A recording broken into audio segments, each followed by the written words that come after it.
복된 주일, 우리 주일 전에 나오신 모든 성도님들을 주의 이름으로 환영합니다. 오늘은 특별히 온 나라가 이 메르스 공포 때문에 국민들이 많이 불안해하고 있는 것 같은데, 제가 오늘 예배 들어오기 전에 잠깐 정부 발표를 들었는데 충분히 조심하면 일상생활에서 전혀 무리가 없이 충분히 극복할 수 있다고 합니다. 여러분들 불필요한 공포감에 두려움에 휩싸이는 것은 또 우리 그리스도인들이 바른 태도가 아니다라는 생각이 들고요. 여러 가지 또 두려운 마음도 있으셨을 텐데, 걱정되는 마음도 있으셨을 텐데, 오늘 이 주일 예배에 나오신 분들은 하나님께서 정말 기쁘게 보시고 어여삐 여기셔서 앞으로 모든 질병에서 자유함을 얻는 그런 귀한 복을 누리시게 되는 우리 성도들 되시길 주의 이름으로 축복합니다. 여러분, 구원의 확신 갖고 있으십니까? 옆 사람들 한번 눈치 보지 마시고, 오늘 내가 하나님 앞에 선다 했을 때, 마지막이다 했을 때 하나님 앞에 믿음으로 설 자신이 있으십니까? 우리가 신앙의 위기에 빠지게 되고 또 신앙생활에 여러 가지 문제가 생길 때 정말 하나님이 나를 사랑하나, 하나님이 나를 구원해 주시나 라는 의심과 의문이 생기는 게 아닌가, 그런 경험을 하게 됩니다.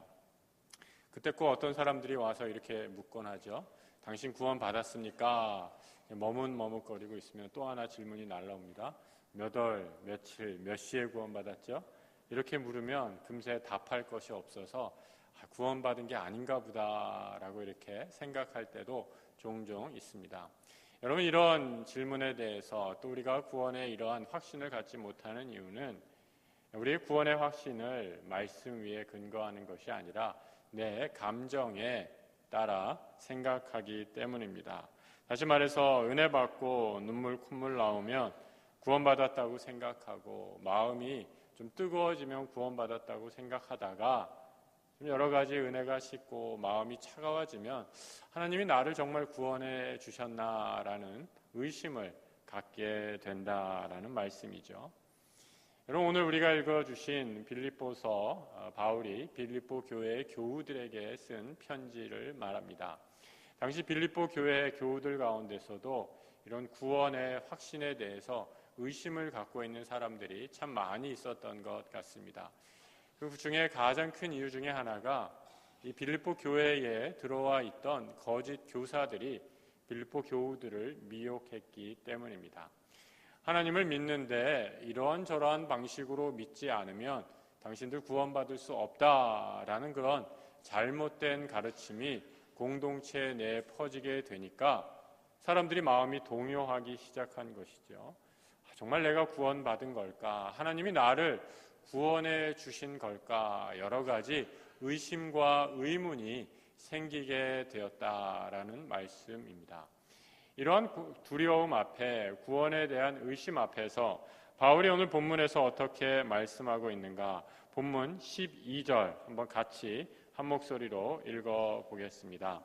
그러므로 나의 사랑하는 자들아, 너희가 나 있을 때뿐 아니라 더욱 지금 나 없을 때에도 너희 구원을 이루라. 너희 구원을 이루라 라고 말씀합니다. 영어 성경을 보니까 work out your salvation 이렇게 말하고 있습니다. 여기서 work out, 힘쓰라, 구원을 이루라 라는 말에 쓰인 헬라어는 카테르제스테라는 단어입니다. 이 말은요, 말 그대로 work out, 우리가 운동을 workout 한다고 그러지 않습니까? 땀을 힘껏 내서 이렇게 힘을 들여서 내는 것을 말합니다. 땀이 날 정도로 힘을 들여서 운동하듯이 노력해서 구원을 얻으라라는 말씀입니다. 여러분, 여러 가지 얘기를 들으면 의문이 좀 생기기도 하죠. 아니, 구원을 힘써서 이루라고? 여러분, 우리가 구원을 어떻게 얻는다고 알고 계십니까? 아무런 나의 공로 없이 하나님께서 우리에게 거저 주시는 선물이 바로 구원 아닙니까? 그래서 믿음으로 말미암아 나의 어떠한 노력도 수반되지 않고 오직 믿음으로만 의롭게 된다라고 해서 이신칭이라는 우리 개신교의 가장 중요한 교리 가운데 하나 아닙니까? 그런데 오늘 빌립보서에는 힘을 들여서 공을 들여 구원을 이루라 라고 이렇게 말씀합니다. 로마서 4장 5절을 보니까 이런 말씀이 있습니다. 이를 아니할지라도 경건하지 아니한 자를 의롭다 하시는 이를 믿는 자에게는 그의 믿음을 의로 여기시나니. 이런 구절을 보면 분명히 구원에는 어떠한 나의 노력도 필요하지 않다라는 것을 확인할 수 있는데, 여러분 어떻게 된 것일까요? 우리 혼돈이 생기지 않습니까? 더 혼란스러운 것은 빌립보서를 쓴 사람도 바울이고 앞서 읽었던 로마서를 쓴 사람도 바울이다라는 것입니다. 똑같은 사람인데 한 입으로 두 말하는 것도 아니고, 여기서는 이렇게 해야 된다라고 말씀했다가 저기서는 저렇게 해야 된다라고 말씀하는 것, 어떻게 이해할 수 있을까요? 학자들이 이러한 구원의 개념에 대해서 여러 가지를 연구를 했습니다. 그러다가 발견한 것이 이렇게 정리한 사람들이 많이 있었습니다. 로마서의 구원은 개인 구원, 다시 말해서 하나님의 한 사람 한 사람을 불러주셨을 때 말 그대로 어떠한 나의 공로를 통해서 구원받는 것이 아니라 하나님의 전적인 선물로 우리가 의롭게 됨을 얻는다라는 것이죠. 오직 믿음으로만 의롭게 된다라는 것이죠. 그런데 오늘 본문에서는 뭐라고 되어 있습니까? 너희 구원을 이루라 라고 해서 복수로 표기가 되어 있는 것을 알 수 있습니다. 다시 말해서 여기에서의 구원은 공동체를 향한 구원이다 라고 이렇게 정리를 했습니다. 좀 시원한 느낌이 드십니까, 여러분? 이제 혼란이 좀 사라진 것 같습니까? 그런데 저는 개인적으로 그러한 구분에도 그렇게 잘 명확하게 이해가 되지 않더라고요. 그 이유 중에 하나는 공동체의 구원이다 라고 이렇게 얘기했을 때 공동체의 구원을 우리가 어떻게 이해해야 될까라는 생각을 다시 한번 해보게 됩니다. 공동체의 구원도 결국은 하나님 앞에 구원받은 한 사람 한 사람이 모여서 이룬 것이 공동체의 구원일 텐데, 어떤 집단적으로 우리가 다 함께 구원받는다라는 그런 의미는 분명히 아닐 텐데, 공동체의 구원이라는 말 자체가 그렇게 명확하게 오지 않더라라는 것이죠. 그래서 저는 오늘 빌립보서의 이 구원을 이루라라는 말씀을 성화와 연결지어서, 성도의 거룩함과 연결지어서 생각해 보고자 합니다. 로마서는 개인 구원을 말씀했다면 오늘 빌립보서는 구원의 또 다른 과정인 그 성화의 과정을 말씀해 주고 있다라고 이렇게 이해할 수 있습니다. 이렇게 돼야지 그 양 두 군데에서 다른 구원의 정의를 보다 올바르게 이해할 수 있기 때문입니다. 하나님의 은혜로 구원을 받았습니다. 그리고 그 구원받은 개인이 모여서 신앙생활을 하는 것이 바로 교회 공동체입니다. 그렇다면 교회 공동체에서는 당연히 어떻게 살아야 할 것인가 라는 문제가 대두될 수밖에 없습니다.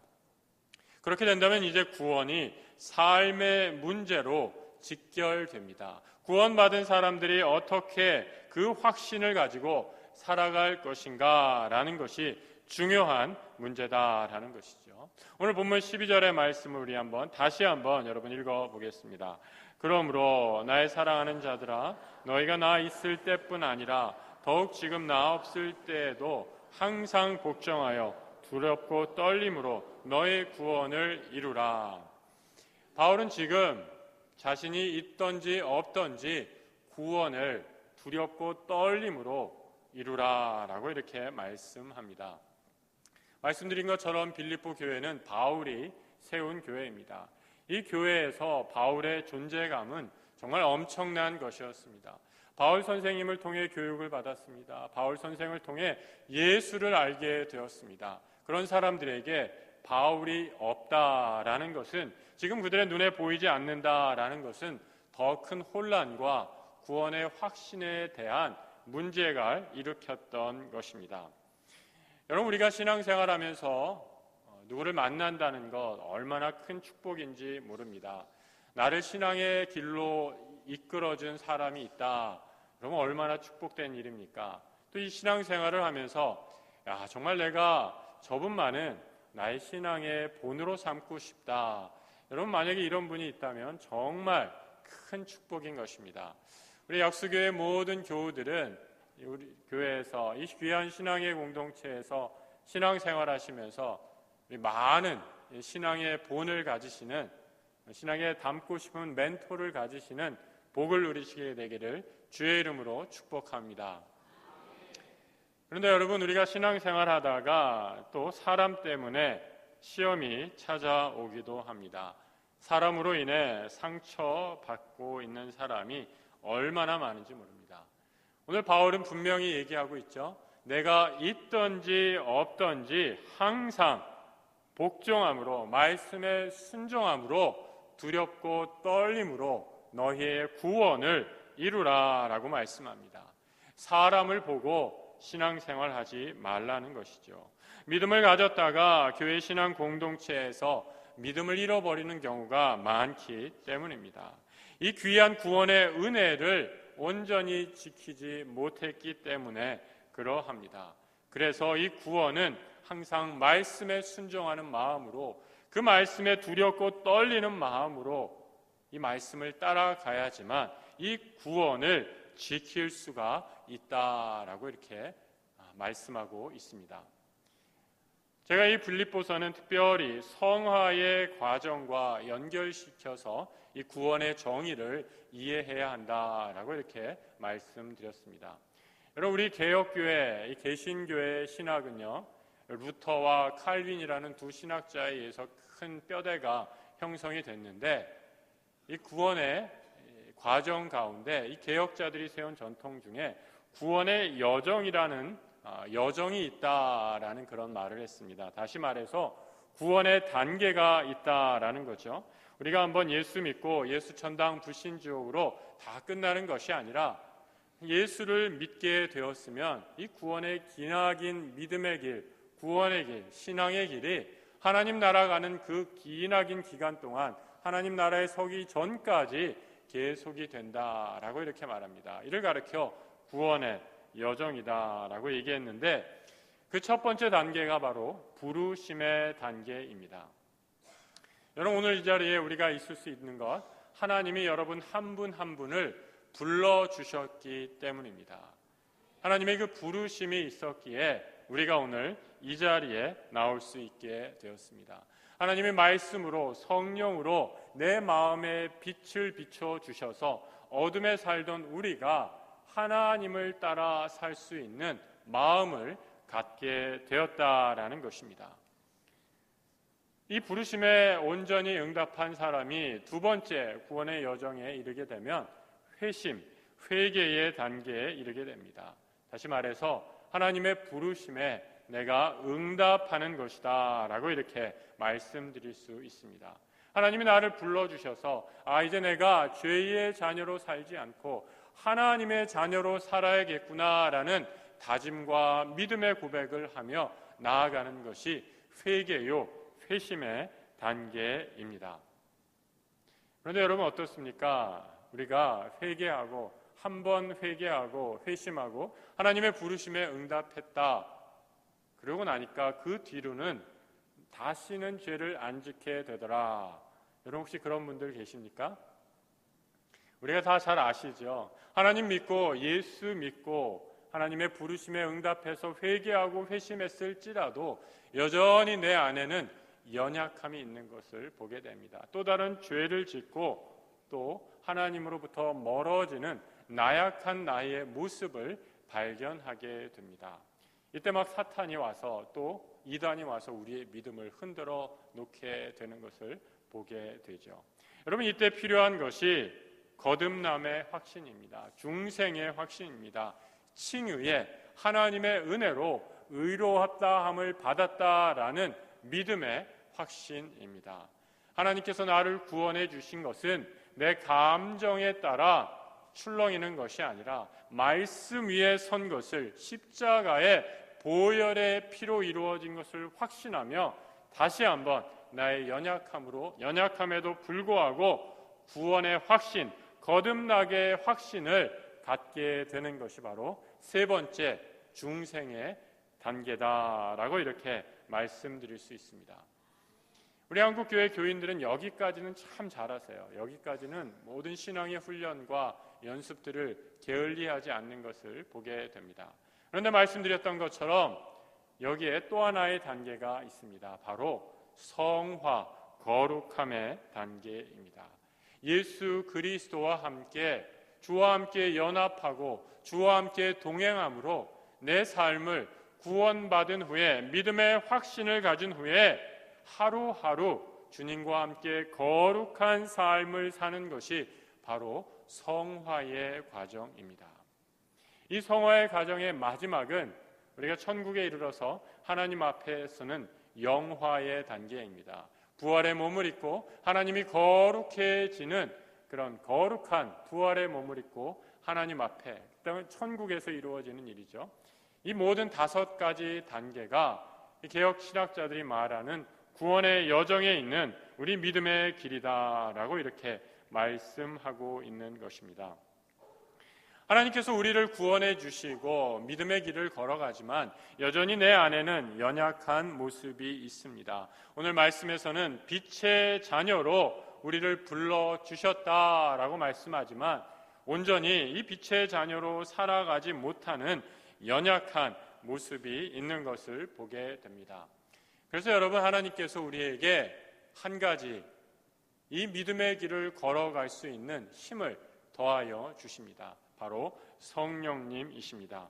천국에 가기 전까지 계속 걸어야 할 이 믿음의 길을 하나님께서는 성령을 보내주셔서 성령의 도우심을 받아 이 거룩한 성화의 길을 계속 갈 수 있도록 우리에게 힘과 용기를 북돋워 주신다라는 것입니다. 로마서 8장 26절은 이렇게 말씀하고 있습니다. 한번 같이 읽어보겠습니다. 이와 같이 성령도 우리의 연약함을 도우시나니 우리는 마땅히 기도할 바를 알지 못하나 오직 성령이 말할 수 없는 탄식으로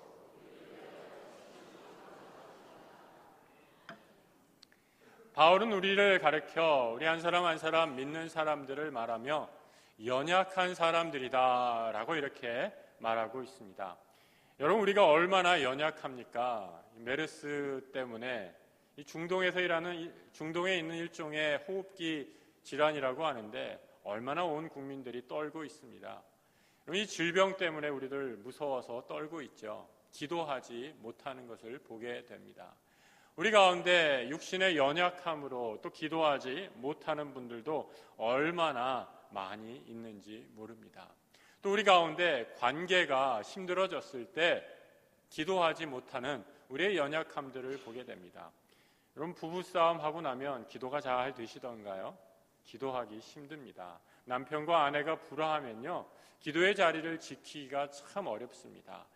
자녀들이 부모의 말을 잘 듣지 않고 딴 길로 갈 때 여러분, 기도가 잘 되십니까?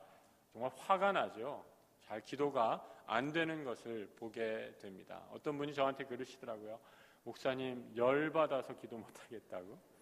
여러분, 우리는 그런 연약한 존재들임을 고백할 수밖에 없습니다. 그런 연약한 존재를 우리를 위해 성령님께서 기도해 주신다 말씀합니다. 왜입니까? 기도는 우리의 영혼의 호흡이기 때문입니다. 우리는 단 한시라도 기도하지 않고는 살 수 없는 존재들인데 기도를 못하고 있으니 성령께서 말할 수 없는 탄식으로 우리를 위하여 대신 간구해 주시는 분이 성령님이시다라고 말씀합니다. 여러분, 우리가 때로는 연약하여서 기도하지 못할 때 우리 성령님께서는 이렇게 팔짱 끼면서 아이고 이 한심한 놈아, 너 기도도 못하고 있구나, 그렇게 질책하시는 분이 아닙니다. 우리와 함께 더불어서 우리의 연약함을 아시고 하나님과의 관계가 끊어지지 않도록 우리를 위해서 기도해 주신다 말씀합니다. 우리를 위해서 지금도 간구하시는 성령님을 믿으시고 성령님의 우리를 위해 중보하시는 그 중보의 능력을 믿으시고 기도의 자리로 더욱 힘써 나가시는 우리 모든 약수의 교우들 되시길 주의 이름으로 축복합니다. 성령님께서 우리를 위해 기도하실 때 오늘 본문 13장은 하나님께서 우리 안에 새로운 일들을 일을 진행하신다라고 말씀해 주고 있습니다. 본문 13절입니다. 우리 한번 같이 읽어보겠습니다. 너희 안에서 행하시는 이는 하나님이시니 자기의 기쁘신 뜻을 위하여 너희에게 소원을 두고 행하게 하시나니. 여러분, 하나님께서 우리 안에서 일하시고 계신다라고 말씀합니다.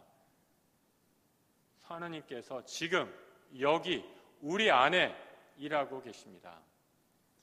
여러분, 사람들이요, 이 한번 공포감에 사로잡히면 비이성적인 공포감이 우리 안에 많이 확산되는 것을 보게 됩니다. 이 사르스 여러분 기억나시죠? 그때도 사람들이 얼마나 두려워 떨었습니까? 물론 우리가 철저하게 예방하고 대처해야 되지만 하나님께서 우리 안에 역사하심을 믿고 불필요한 두려움에서는 자유할 필요가 있습니다. 지금 여러분들 가끔 이렇게 예배 중에 제가 보니까 오늘 3부 때는 별로 아니신 것 같은데 2부 때 기침하시는 분들이 많이 계시더라고요. 어떤 생각 드시겠어요? 혹시 저거 메르스 아니야? 이런 생각 드실지 모르는데 여러분, 말씀에서 뭐라고 얘기하고 있죠? 하나님이 우리 안에 역사해 주십니다. 설령 메르스에 걸렸다 한들 우리 안에 일하시는 하나님이 그 병도 치유해 주실 것을 믿음으로 나오는 것이 우리의 믿음 아니겠습니까? 하나님께서 우리 안에 일하십니다. 그런데 여러분, 하나님이 우리 안에 일하시는 것은요, 세상에서 일하는 것과는 좀 다른 방식으로 일하십니다. 세상에서 우리가 어떤 일을 협력한다라고 할 때 여러분 어떻게 일하죠? 내가 맡은 분야가 있습니다. 그 맡은 분야를 내가 하고 또 상대방이 맡은 분야를 일해야지만 서로 협력 관계가 유지가 되는 것을 보게 됩니다. 내가 해야 할 일을 안 했던가 혹은 상대방이 해야 할 일을 안 하면 바로 그 자리에서 파트너 관계가 깨어지는 것을 보게 되죠. 하지만 하나님이 우리 안에 일하시는 방법은 그렇게 일하시는 방법이 아닙니다. 하나님과의 협업은 하나님께서 100% 일하시고 나도 하나님과 더불어 100% 일하는 것입니다. 하나님이 일하신다라고 했을 때 하나님만 일하시고 나는 가만히 팔짱 끼고 있는 것이 결코 아닙니다. 나도 온 힘을 다해 구원을 위해 하나님의 일을 감당하게 될 때 내 안에 하나님이 역사하시게 된다라는 겁니다. 내가 구원을 위해 노력하면 노력할수록 하나님께서 내 안에 더 활발하게 역사하셔서 구원의 은혜와 능력이 넘치게 된다라는 것입니다. 이렇게 참된 구원의 과정을 위해서 여러분, 우리에게 꼭 필요한 것이 하나님의 일하심을 우리가 체험하기 위해서 꼭 필요한 것이 바로 하나님의 공동체입니다. 그래서 하나님께서는 우리가 교회에 모이도록 하셨습니다. 우리가 교회에 모여서 우리 한 사람 한 사람이 어떻게 하나님의 역사를 이루어 가시는지, 우리 무리가 모여서 이 공동체 안에 하나님이 어떻게 일해 가시는지를 우리는 공동체를 통해 체험하게 되고 하나님의 일하심을 경험하게 됩니다. 하나님이 우리의 공동체 안에서 어떻게 일하시는지, 또 우리가 어떻게 하나님의 일하심을 경험해야 할지 본문 14절로 16절은 이렇게 말씀해 주고 있습니다. 한번 같이 읽어보겠습니다. 모든 일을 원망과 시비가 없이 하라.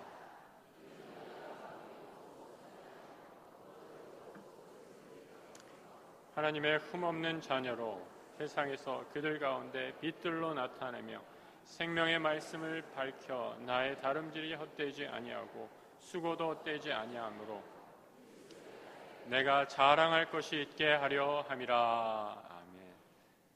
하나님께서 우리 안에 일하실 때, 성령께서 우리의 연약함을 도우실 때 원망과 시비가 없이 하라라고 이렇게 말씀하고 있습니다. 원망과 시비는 하나님 없는, 성령이 떠난, 감사를 잃어버린 공동체의 특징이기 때문입니다. 여러분, 주의 일을 하실 때 원망과 시비 없이 온전히 감당하게 되시길 주의 이름으로 축복합니다. 오늘 제가 아는 집사님이 계셨어요. 얼마나 열심히 처음 교회 다니면서 은혜를 하나님께서 부어주시는지 교회 모든 집회 때마다 참석하시고 새벽 기도도 빠지지 않으시고 얼마나 열심히셨는지 모릅니다. 1년이 지난 후에 이제 집사 직분도 받으시고 이제 봉사의 자리로 초대가 되셨어요. 집사님 아시는 권사님께서 한번 봉사 좀 하시라라고 이렇게 권면을 해서 봉사하실 수 있게 됐어요. 그분이 처음 맡은 보직은 성경 공부 때 오시는 분들을 위해서 커피 따라 드리는 그런 직분을 맡게 되셨어요. 근데 첫 주 하시고 나셔서 얼마나 기뻐하시던지요. 목사님, 교회 다니는 것보다 다니면서 이렇게 또 섬기니까 너무 기쁘고 감사해요. 이렇게 말씀하시더라고요. 그래서 저도 보고 참 믿음이 쑥쑥쑥 성장하는구나 라는 걸 이렇게 목회자로 지켜봐서 얼마나 감사했는지 모릅니다. 그런데 얼마 안 있어서 2주, 3주가 되는데 이분이 시험에 들고 말았어요. 커피를 따르다가 그 이유를 들어봤더니 커피를 따르다가 어떤 분이 그냥 무심결에 이렇게 얘기하셨대요. 커피가 왜 이렇게 차가워? 좀 더 따라봐, 따뜻한 걸로. 그 말에 빈정상해가지고 아주 큰 시험에 드셨더라고요. 내가 뭐 본인의 몸종도 아닌데 커피를 나는 자원하는 마음으로 기쁨으로 따르고 있는데 그 말 한마디가 얼마나 서운하게 들렸는지 교회 못 다니겠어요. 이런 말씀을 하시더라고요. 여러분, 우리 안에 믿음 안에서 공동체로 살아가다가 원망과 시비가 없이 하라 얼마나 힘듭니까? 하지만 하나님께서 그렇게 하라라고 우리를 통해 바울 사도를 통해 권면해 주십니다. 우리는 이렇게 흠이 많고 어그러진 세대에 흠없는 자녀로 빛의 자녀로 불러주셨기 때문입니다. 하나님의 은혜를 체험한 사람이라면, 하나님의 사랑을 체험한 사람이라면 다투거나 원망이나 시비하지 말고 공동체 안에서 주의 사랑과 화평을 이루어가며 하나님 나라의 빛을 드러내라 라고 이렇게 말씀하고 있는 것입니다. 여러분, 우리가 사는 이 시대가 얼마나 무서운 시대고 어그러지고 패역한 시대입니까? 2011년도로 제가 기억하는데요, 끔찍한 친모, 어머니를 살해한 사건이 하나 있었죠. 고등학생인데 이 고등학생의 어머니가 늘 성적으로 이 아들을 심한 구타와 스트레스를 줬다고 그래요. 공부도 잘하는 학생이었는데 1등하지 못한다고. 그날도 어김없이 성적표를 받아왔는데 이것밖에 못하느냐 심한 욕설과 더불어서 아주 구타를 당했다 그래요. 그러니까 이 아들이, 어린 친구가 분에 못 이겨서 그 어머니를 칼로 찔러서 살해한 끔찍한 사건이 있었습니다. 그런데 그 이후가 더욱더 충격적이었죠. 그 살해한 어머니의 시체를 무려 8개월 동안 방치해 두었다라는 것입니다. 여러분, 얼마나 우리가 잘못된 가치관과 잘못된 성공의 기준에 사로잡혀서 살고 있는지 모릅니다. 말 그대로 어그러지고 패역한 이런 시대입니다. 신명기 32장 5절에 이렇게 말씀합니다. 그들이 여호와를 향하여 악을 행하니, 그들이 여호와를 향하여 악을 행했다라고 말씀합니다. 하나님의 자녀가 아니요 흠이 있고 삐뚤어진 세대로다. 하나님을 향하여 악을 행하는 세대, 하나님을 향하여 삐뚤어진 흠이 있는 시대는 그 옛날 출애굽 시대에도 있었고 오늘날에도 있습니다. 여러분, 우리는 이런 거스르는 하나님을 거역하는 세대에 빛의 자녀로 부름받은 사람들입니다. 하나님께서 우리를 하나님의 자녀로 삼아 주셨기 때문입니다. 그리고 하나님께서 우리를 흠없는 사람들이다, 순전한 사람들이다, 빛의 자녀다라고 이렇게 불러주십니다. 여러분, 다시 한번 제가 묻겠습니다. 여러분들 흠이 없으신가요?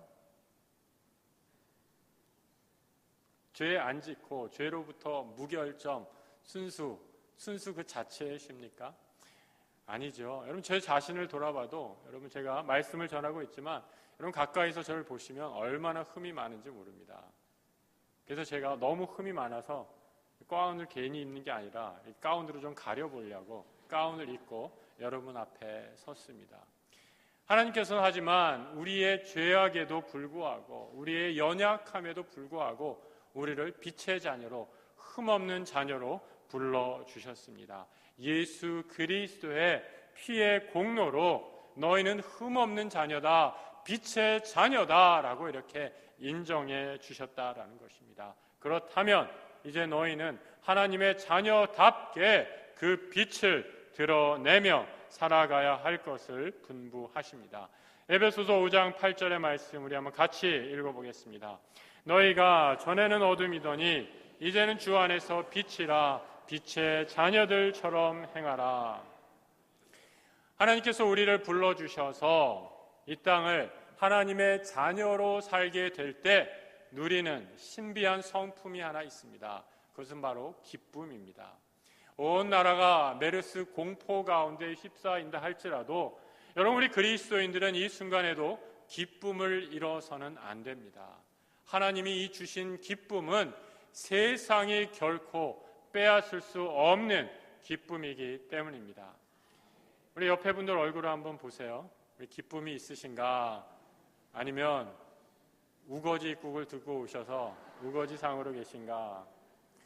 여러분, 하나님께서 이 땅을 사는 백성들, 오늘 말씀을 통해서 이 기쁨을 바울이 어떻게 말씀하고 있는가? 오늘 본문 17절과 18절의 말씀입니다. 한번 같이 읽어보겠습니다. 만일 너희 믿음의 재물과 섬김 위에 너희 무리와 함께 기뻐하리니 이와 같이 너희도 기뻐하고 나와 함께 기뻐하라. 바울은 자신을 제물로 드릴지라도 감사하며 오히려 기뻐한다라고 말씀합니다.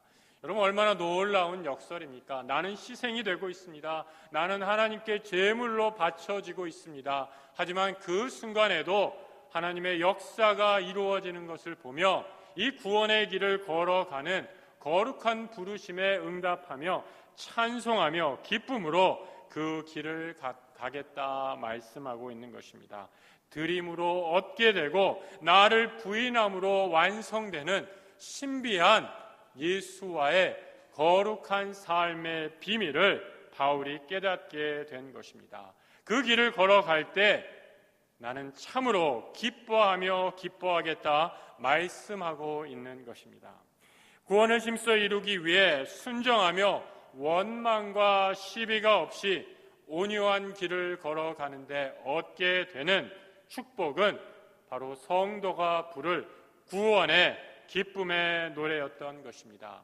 여러분, 이 노래, 구원의 기쁨의 노래가 나의 노래가 되기를 주의 이름으로 축복합니다. 하나님의 은혜 안에 놀라운 기쁨과 감사가 세상이 그 어떤 것도 빼앗지 못하는 그 기쁨과 감사를 누리며 온 나라가 공포에 휩싸여 있다 할지라도 하나님께서 주신 구원의 기쁨을 간직하며 그 구원의 기쁨으로 감사로 구원의 여정을 한 걸음 한 걸음 기쁨으로 걸어가시는 주의 귀한 천국 백성들 되시길 주의 이름으로 축복합니다.